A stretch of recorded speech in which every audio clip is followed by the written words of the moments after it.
3, 2, 1, 0. +5 second. तो अब हम लोग लास्ट एंड फाइनल स्टेज पे आ चुके हैं और ये सबसे रोमांचक स्टेज है। ये लैंड कराने में इंजन की क्या इंपॉर्टेंस होती है? जब हम चंद्रयान की पिक्चर्स देखते हैं तो उसमें गोल्डन और सिल्वर कलर के अलग अलग, ये बेसिकली क्यों लगाते हैं और क्या होता है?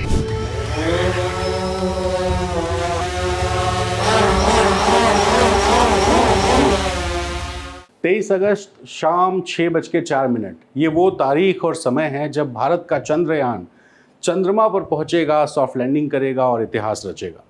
चंद्रमा की सतह पर पहुंचने वाला भारत चौथा देश होगा और दक्षिणी ध्रुव पर पहुंचने वाला भारत दुनिया का पहला देश होगा। सिर्फ ये जो सॉफ्ट लैंडिंग है ये सफल हो जाए। लेकिन ये सॉफ्ट लैंडिंग क्या है और चंद्रयान 3 को लेके हमारे जहन में कई ऐसे सवाल उठ रहे हैं जिन सवालों का शायद आसान भाषा में जवाब दे पाना बहुत लोगों के लिए मुश्किल है। इसीलिए हम आपके लिए एक ऐसे शख्स को अपने साथ लेकर आए हैं जो कि इस विधा में बहुत पारंगत हैं और ये बताएंगे। मिलिंद राज इनका नाम है, लखनऊ के रहने वाले हैं, रोबोटिक साइंटिस्ट हैं और मिलिंद बताएंगे कि आखिर जो चंद्रयान 3 है इसका सबसे लास्ट फेज़ क्यों सबसे क्रूशियल है और कैसे ये मॉडल काम करता है। मिलिंद ने एक छोटा सा प्रोजेक्ट भी बनाया है। मिलिंद भाई, ये आपने जो बनाया है ये है लैंडर। जी, ये लैंडर है। ठीक है, कैसे काम करेगा? सबसे पहले लोग ये समझना चाहते हैं कि आखिर जो लैंडिंग होगी, सॉफ्ट लैंडिंग होगी, उसका फेज़ कैसे आगे बढ़ेगा और कैसे प्रज्ञान रोवर उतरेगा। जी बिल्कुल। तो अब हम लोग लास्ट एंड फाइनल स्टेज पे आ चुके हैं और ये सबसे रोमांचक स्टेज है क्योंकि चंद्रयान 2 हम लोग यहीं तक पहुंच गए थे और यहीं पर ही मिशन थोड़ा सा गड़बड़ा गया था क्योंकि सॉफ्ट लैंड नहीं कर पाता। सॉफ्ट लैंडिंग क्या होती है? जैसे ये लैंडर है, ये चंद्रमा की जो सतह होती है, सरफेस, उसकी तरफ बहुत तेज़ी से आ रहा है। यहाँ पे फिर प्रोपल्शन इंजन लगे होते हैं नीचे, या तो इसमें 4 इंजन्स होते हैं। वो इंजन इसको गाइड करते हैं, प्रोपल्शन सिस्टम, कि इसको कहाँ पे डायरेक्शन उतरना है और एक रेजिस्टेंस क्रिएट करते हैं कि ये स्टोन ड्रॉप ना हो जाए। पिछले चंद्रयान 2 में ये चीज़ इतनी तेज़ नीचे टच डाउन करा था कि टूट गया था, तो इसको बोलते हैं हार्ड लैंडिंग। ये इस बार नहीं होगा क्योंकि इस बार जो हमारे इंजन्स हैं वो ज़्यादा पावरफुल हैं क्योंकि हम लोगों ने चंद्रयान 2 से काफ़ी चीज़ें इंप्रूव करी हैं चंद्रयान 3 में। तो ये एक लैंडर है। लैंडर का काम क्या होता है कि इसके अंदर प्रज्ञान रोवर है, वो जो मेन रोबोट है जिसको हम लोग को सतह पे उतारना है ताकि हम लोग मिशन पे आगे बढ़ पाएँ। तो ये जब लैंडर आपके सॉफ्ट लैंड कर लेगा, सॉफ्ट लैंड चांद पे कर लेगा, उसके बाद क्या होगा? उसके बाद एक डोर खुलेगा, डोर में से एक रैंप ओपन होगा और फिर इसके अंदर से हमारा प्रज्ञान निकलेगा। जब हमारा प्रज्ञान बाहर आएगा, प्रज्ञान एक 6 व्हील रोबोट है जो आपके मिशन जो मून है इसमें बहुत सारी चीज़ों को स्टडी करने में काम आएगा। उसके सरफेस को रीड करेगा, फोटोज़ लेगा, एक्सो प्लैनेट्स के बारे में स्टडी करेगा, बहुत सारे तरह तरह चीज़ें करेगा। इसमें बेटर पेलोड कैपेसिटी भी है। प्रज्ञान 6 व्हील रोबोट्स होता है। इसमें 6 व्हील होते हैं, 3 एक तरफ 3 एक तरफ। 6 व्हील क्यों होते हैं? इसका भी पर्पस है क्योंकि जब मून के सरफेस पे कोई चीज़ चलती है तो मून का सरफेस हमारा, जो हम लोग पृथ्वी पे रोड देखते हैं, जो खराब रोड होती है, जो हम लोगों को लगता है कि इसमें तो गाड़ी फंस जाती है, इससे कई हज़ारों गुना ज़्यादा ऑब्स्टिकल्स आते हैं। इसको अलग अलग जगह पे चढ़ना होता है। तो 6 व्हील रोबोट प्रज्ञान उतरेगा। इसमें डिवाइसेस, सेंसर्स लगे हुए हैं। ये सेंसर्स मून का स्टडी करेगा और फिर हमारा मिशन पूरी तरह से कंप्लीट हो जाएगा। ये जो प्रज्ञान है ये सोलर पावर्ड होता है। इसमें इनबिल्ट बैटरी भी होती है। जैसे कि आप देख रहे हैं लैंडर में भी बैटरीज लगी रहती हैं। दोनों तरफ आपके सोलर सिस्टम के जो सोलर पैनल्स होते हैं वो लगे रहते हैं। इधर भी सोलर पैनल्स लगे रहते हैं और इधर भी सोलर पैनल लगे रहते हैं। अलग अलग एंगल से हम लोग लगाते हैं ताकि हम लोग को मैक्सिमम एनर्जी यहाँ पे हम लोग स्टोर कर सकें। इसमें तरह तरह के डेटा ट्रांसमीटर्स लगे होते हैं, हर तरफ होते हैं। मतलब it's a very complicated piece of engineering. फिर आता है हमारा प्रज्ञान। जब ये प्रज्ञान हो जाएगा हमारा मिशन पूरी तरह से सक्सेसफुल हो जाएगा। ये जो है और ये फाइनल स्टेज है, जो हमारा लैंडर है जिसको हम लोग विक्रम के नाम से बोलते हैं, और ये प्रज्ञान, और ये कल, अब तो मुश्किल से 24 घंटे से भी कम का समय बचा हुआ है और कल एक इतिहास पूरी दुनिया में भारत रचेगा। मैं सबसे पहले इसको समझना चाहूँगा। मान लीजिए कि ये रोवर अभी अंदर है और ये जो ये है जी, हाँ, विक्रम जी। विक्रम जब लैंड करेगा जी। तो इसके नीचे का ये हिस्सा इंजन जी, है। इंजन से यहाँ 4 से इंजन्स होते हैं। जी। इस 4 इंजन को ये लैंड कराने में इंजन की क्या इंपॉर्टेंस होती है? इंजन क्या करता है? इंजन आपने देखा होगा, अभी हम लोग जैसे दूसरी अगर देशों में देखें तो स्पेसएक्स ने एक रॉकेट लाया जो रीयूजेबल है। वो मिशन पे जाता है, वापस लैंड कर जाता है। तो जब वो वापस टच डाउन करता है तो हमें एक इंजन चाहिए जो कि काउंटर थ्रस्ट दे, ताकि ऐसा ना हो जाए कि वो फिर से हार्ड लैंड कर जाए। इसको मैक्सिमम उसकी स्पीड कम करने की पॉसिबल करता है, क्योंकि वो काउंटर थ्रस्ट दे रहा है और फिर ये स्लो डाउन हो जाता है। और फिर ये एक सेफ स्पीड पे जब आता है तब इसके आपका रैम बाहर निकलेगा और रैम से प्रज्ञान बाहर आएगा। अच्छा, जो मैं सुन रहा था या पढ़ रहा था उसमें ये था कि नीचे कैमरे भी लगे हैं। हाँ जी, जो कि इसमें कैमरे पहले जो फोटोज सतह क्लिक है करेंगे जी। उसको क्लिक जी। करेंगे, उसको एक्सरे करेंगे एक तरह से जी। कि कहाँ पे प्लेन है। तो वो किस तरह के लेंसेज होते हैं? ये हमारे ऑप्टिक्स जो लेंस होते हैं, जो कैमरा ऑप्टिक्स होता है, ये स्टैंडर्ड लेंस होते हैं। ये इसमें टेम्परेचर वेरिएशन और सस्टेनेबिलिटी काफ़ी ज़्यादा होता है, एंड्योरेंस लेवल बहुत ज़्यादा होता है। ये कैमरे बहुत इंपॉर्टेंट फीचर होता है, क्योंकि ये हमारा सरफेस स्टडी करता है, साथ ही साथ ये हमारे डिस्टेंस को भी स्टडी करता है। क्योंकि ये मिशन सिर्फ मून पे लैंड करने के बाद ही नहीं होता है, ये पूरे ड्यूरेशन का मिशन चल रहा है। राइट फ्रॉम द डे जब हमारा स्पेसक्राफ्ट टेक ऑफ करा था से लेके आज का जो कल का वक्त आने वाला है 23 अगस्त, ये पूरा मिशन जो है ये सारे कैमरे कैप्चर कर रहे हैं। इसमें एक ही कैमरे नहीं, इसमें एक्चुअली हर तरफ कैमरेज होते हैं। इवन जो प्रज्ञान है, जो रोवर है, इसमें भी हमारे मूवेबल कैमरे लगे होते हैं। इसमें हमारे मूवेबल डेटा रिकॉर्डर्स होते हैं, कैमरे होते हैं, तरह तरह की चीज़ें होती हैं जी। तो ये हमारा कंप्लीट होगा मिशन। ये इंजन किस तरह के फ्यूल से चलता है? ये हमारे कंबशन इंजन्स होते हैं, जैसे हमारे स्टैंडर्ड इंजन्स होते हैं, कंबशन इंजन्स होते हैं। तो मतलब इंसान है स्पेसक्राफ्ट वाले इंजन्स जो कार वाले होते हैं, ऐसे नहीं। कंबशन ये भी होते हैं, कंबशन वो भी होते हैं। और ये बात ज़रूर है कि ये इंजन्स बेहद टेक्नोलॉजिकल इंजीनियरिंग जो इसमें लगी रहती है, ये बहुत ही कॉम्प्लिकेटेड होती है, because it's a space mission. It is not an ordinary mission जिसमें कई कई 100 करोड़ों का तो बजट ही होता है। और आपको पता होगा कि नासा से 15 गुना कम बजट में हम लोग ये कर रहे हैं मिशन। 615 करोड़ जी, 600। तो अच्छा मिलिंद भाई, मुझे अब एक चीज़ और समझाइए। आपने भी यहाँ इस्तेमाल किया, मैं ये क्वेश्चन पूछने भी वाला था। जब हम चंद्रयान की पिक्चर्स देखते हैं तो उसमें गोल्डन और सिल्वर कलर के अलग अलग ये इस तरह की कवरिंग, फॉइल जैसी कुछ दिखती है, फॉइल जैसा वो दिखता है, बहुत मुड़ा सा जी, होता जी, है। जी। ये बेसिकली क्यों लगाते हैं और क्या होता है? ये इसके कई पर्पस होते हैं। एक तो इसका पर्पस होता है कि हमारे वेट रिडक्शन में काम आता है। हमें हर तरफ सॉलिड बॉडी का बिल्ट नहीं चाहिए होता है, so that we can reduce weight. दूसरा ये होता है कि इसमें लाइट रिफ्लेक्शन भी होती है। तीसरा ये होता है कि ये एक बहुत बड़ा एंटेना सिग्नल रिसेप्शन का भी काम करता है, क्योंकि हमें एक कई हज़ार किलोमीटर से रिसेप्शन और ट्रांसमिशन चाहिए, जिसको TX और RX बोलते हैं। ये TX है, ट्रांसमिट करता है। RX जो हमारे यहाँ इसरो पे जो ग्राउंड स्टेशन पर लगे रहते हैं वो होते हैं। सो ये हमारे फॉइल्स जो होते हैं, जैसे ये नेटवर्क रिसेप्शन में काम आते हैं, ये विजिबिलिटी में काम आते हैं, ये आपके टेम्परेचर कंट्रोल में काम आते हैं, because Pragyan is a sensitive robot जिसको मैक्सिमम जितना अच्छा हम सेफ टेम्परेचर में मेंटेन कर सकते हैं ये करें। सो ये इसलिए होता है। और ये हर तरफ नहीं होगा, ये आपको एजेस पे दिखेगा जी। अच्छा, एक सवाल मेरे जहन में ये था कि जैसे मान लीजिए कि चंद्रयान यहाँ से जब उसको स्पेस में छोड़ा गया, उस वक्त स्पीड क्या होती है? और हमने कई बार तस्वीरें देखी कि वो ऑर्बिट में घूम रहा है, फिर मून के ऑर्बिट में घूम रहा है, इसलिए 1.5 महीने का टाइम भी लगा। ये जो पूरा प्रोसेस है उसको अगर आम भाषा में, एकदम आम आदमी की भाषा में आप लोगों को समझा सकें। तो ये शुरू तो हम लोग करते हैं एकदम शून्य से, ज़ीरो से, जो हमारा लिफ्ट ऑफ होता है। रॉकेट्स को हम लोग लिफ्ट ऑफ बोलते हैं, टेक ऑफ नहीं बोलते। टेक ऑफ एयरप्लेन्स को बोलते हैं, हेलीकॉप्टर्स को बोलते हैं। रॉकेट लिफ्ट ऑफ होता है। जब लिफ्ट ऑफ से शुरू होते होते एक टाइम आता है जब 3500 किलोमीटर की स्पीड से भी ज़्यादा तेज़ वो चल रहा होता है प्रति घंटे। फिर करते करते एक अब वो जो टाइम आ गया है जब हम लोग को स्पीड रिडक्शन स्टेज पे आ गया है, which is a last and final stage, जहाँ पे सॉफ्ट लैंडिंग होना बहुत ज़रूरी होती है। क्योंकि अगर आप 3000 की स्पीड को भी अगर आप कोई चीज़ सोचते हैं कोई लैंड कर पाएगा तो वो कहीं बचेगा ही नहीं, उसके तो चितड़े उड़ जाएंगे। सो ये करते करते हम लोग उसको स्पीड पे लाएंगे कि ये 2 मीटर प्रति सेकंड की स्पीड से आ जाए, और जो कि यहीं पर प्रोपल्जन इंजन से काम होता है, जो उसके काउंटर थ्रस्ट लाएगा और इसको सॉफ्ट लैंडिंग की तरफ ले जाएगा। ओके जी। अच्छा, कुछ मैं ऐसे टर्मिनोलॉजीज पढ़ रहा था, जैसे प्रोपल्शन मॉड्यूल। जी। ये प्रोपल्शन मॉड्यूल क्या है? जी, प्रोपल्शन में बेसिकली इंजन सिस्टम्स होते हैं जो इसको थ्रस्ट या काउंटर थ्रस्ट देते हैं। अगर हमें लिफ्ट ऑफ में चाहिए तो वहाँ थ्रस्ट चाहिए, हमें लिफ्ट ऑफ को सॉफ्ट लैंड चाहिए रिवर्स सिस्टम, तो वो काउंटर थ्रस्ट देते हैं। वहाँ पे प्रोपल्शन में एक चीज़ और बहुत अच्छा काम करता है। प्रोपल्शन मॉड्यूल डायरेक्शन बताता है कि किधर मुड़ना है, दाएं बाएं कैसे, क्योंकि space is a zero gravity place. वहाँ पे हमको खुद से एनर्जी चाहिए होती है इसको स्पीड या डायरेक्शन देने के लिए। तो अगर इसको राइट मुड़ना है तो प्रोपल्शन मॉड्यूल जो होंगे वो आपके जैसे अगर सपोज ये इसी मॉडल में आपको दिखा रहा हूँ, अगर इसको इस साइड जाना है मतलब हमारे राइट साइड, तो जो लेफ्ट इंजन है वो ज़्यादा थ्रस्ट जनरेट करेंगे ताकि वो राइट की तरफ जाए। ओके जी, और अगर लेफ्ट जाना है तो राइट इंजन ज़्यादा करेंगे, स्टेबिलिटी रखते हैं। ऐसा नहीं होना चाहिए कि ये ऐसे पलटने लगे, तो फिर जो फ्रंट इंजन है वो ज़्यादा तेज थ्रस्ट देगा ताकि ये बैलेंस रहे।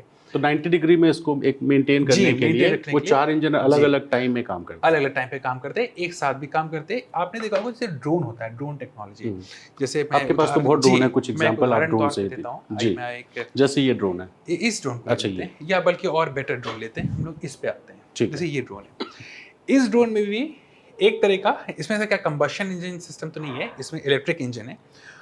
प्रोपल्शन मॉड्यूल की अगर भाषा को हम लोग एक कॉमन लेम लैंग्वेज में बात करें, ये 4 इंजन्स हैं जो कि यहाँ पे 4 पंख की तरह यानी कि प्रोपेलर्स की तरह पे हैं। ये जो प्रोपेलर हैं ये भी प्रोपल्शन करते हैं। कैसे करते हैं?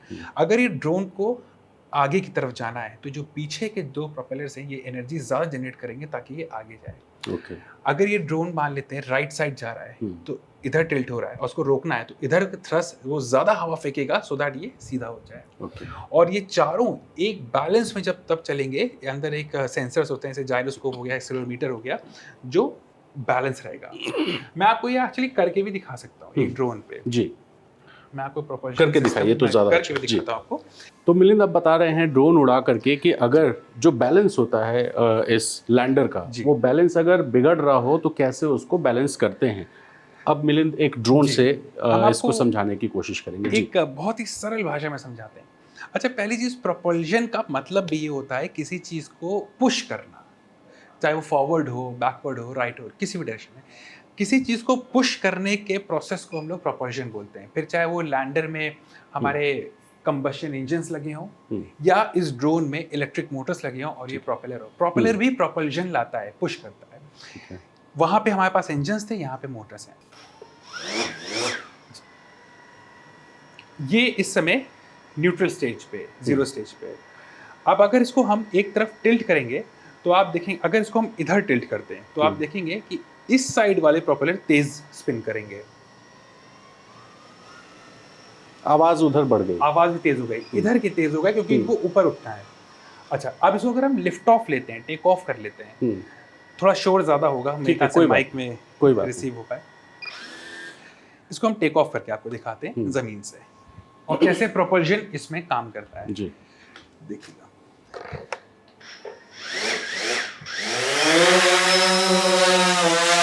ये जो बैलेंस है, अब आवाज पे थोड़ा पीछे चले जाइए, आवाज पे ध्यान दीजिएगा। ये 4 इंजन है, अब मैं अगर ये बैलेंस कर रहा है, अगर ये इधर मुड़ेगा तो राइट वाले इंजन तेज होंगे।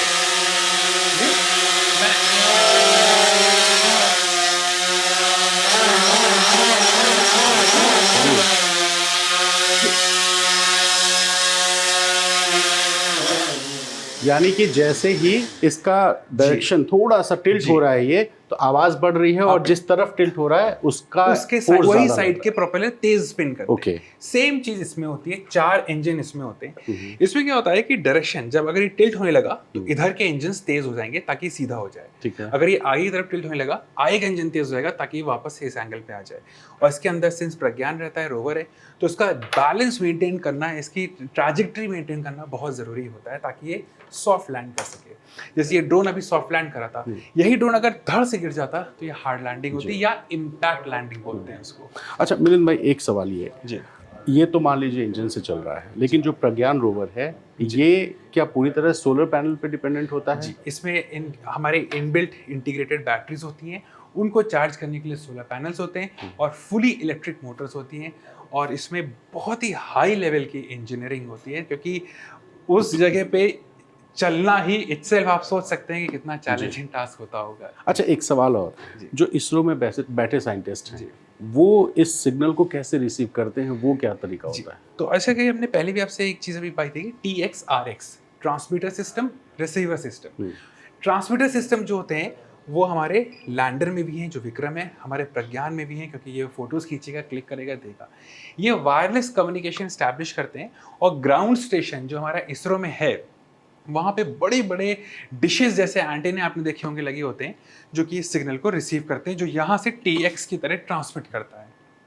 तो ये चीज़ है, सेम इसमें भी है। अगर आप देखिए, ये ट्रांसमिट कर रहा है, ये रिसीव कर रहा ठीक है, है। और यहाँ का जो सिग्नल है, जो वीडियो फीड्स आ रहे हैं, वो ये ट्रांसमिट कर रहा है, ये रिसीव कर रहा है। जी हाँ। एक सवाल डी बूस्टिंग को लेकर के है। जी। बार बार ये वर्ड सुनने को मिलता है कि डी बूस्टिंग होगी। ये डी बूस्टिंग क्या है?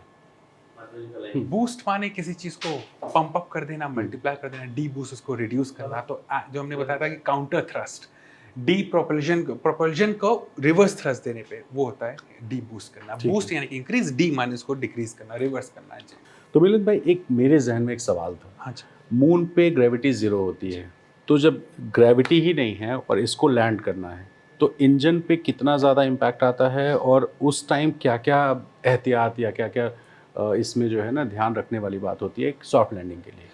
जी बिल्कुल। तो जब ग्रेविटी नहीं होती है तो ये पूरे फिनोमेना ही चेंज हो जाता है, पूरा डायनेमिक्स ही अलग हो जाता है, क्योंकि ग्रेविटी नहीं है वहाँ पे।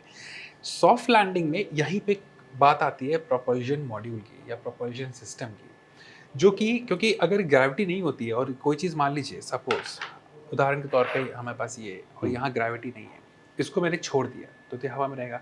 बट अगर इसको मैंने धक्का मार दिया तो ये कांस्टेंट इन्फिनिटी तक चलता रहेगा, चलता चलेगा और उसकी स्पीड मल्टीप्लाई होती चली जाएगी। इस जगह पे जो हमारा लैंडर है, वो जब आएगा तो वो तो बहुत तेज़ी से आ रहा है, तो उसको काउंटर करने के लिए प्रोपल्शन मॉड्यूल सिस्टम यहाँ से ऑन हो जाएंगे, ताकि उसको धीमे धीमे करे, क्योंकि अल्टीमेटली ये अगर पूरी तरह रोक दिया आपने सपोज बीच में, तो ये बीच में रुका रहेगा, फिर आप नीचे नहीं ला पाएंगे, तो एक प्रॉब्लम होगी, क्योंकि इसमें ऊपर की सिस्टम प्रोपल्शन चाहिए होगा। अगर मान लीजिए सपोज एक केस मान लेते हैं, एक हाइपोथेटिकल सिचुएशन, कि लैंडर मून के टच सरफेस पे टच होने से पहले यहीं रुक गया, तो ये फ्लोट करता रहेगा ऐसे ही, ठीक है। अब नीचे कैसे लाएंगे?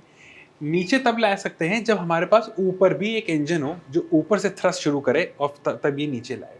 अच्छा, इसके मूवमेंट के लिए ऊपर से थ्रस्ट शुरू होगा, अगर ताकि ऊपर से प्रेशर थ्रस्ट देंगे तो हो नीचे जाए। आएगा। यहाँ इसमें नीचे लगे हैं क्योंकि ये नीचे आता ही जा रहा है, और जब नीचे आता जा रहा है तो उसको काउंटर थ्रस्ट के लिए यहाँ पे प्रोपल्शन सिस्टम ऑन होंगे, तो उसको बैलेंस भी रखेंगे, क्योंकि अगर ये मून बिना ग्रेविटी के लैंडिंग बहुत चैलेंजिंग होती है, तो फिर ये इसके बाद सॉफ्ट लैंड कर पाएगा। और वही ग्रेविटी का एक सवाल प्रज्ञान के लिए भी जी, क्योंकि ये ग्रेविटी तो है नहीं, ये उतर तो जाएगा। हाँ, उतरने के बाद फिर ये पैदल कैसे जी चलेगा? इसमें क्या होता है कि जब मून के सरफेस पे आता है तो जो रैंप होती है जिस पे आएगा, अगर आप देखिएगा रैंप ये पूरे टाइम लॉक रहता है, मतलब रैंप से लॉक रहता है, और जब एक बार सरफेस पे आ गया तो कोई भी ऐसा मोमेंट नहीं आता है कि ये इतना इम्पैक्ट इसमें पड़े कि ये वापस हवा में हो जाए। क्योंकि अगर हवा में कोई चीज़ चली गई, मैं आपको फिर से एक साइफाई हाइपोथेटिकल सिचुएशन बता रहा हूँ, अगर ये रोवर भी हवा में गया तो ये रुका ही रहेगा, मतलब ये रुका नहीं इन द सेंस ये मूव करता चला जाएगा, और फिर जिस भी डायरेक्शन में फिर ये, क्योंकि इसमें हमारे पास प्रोपल्शन सिस्टम नहीं लगे होते हैं,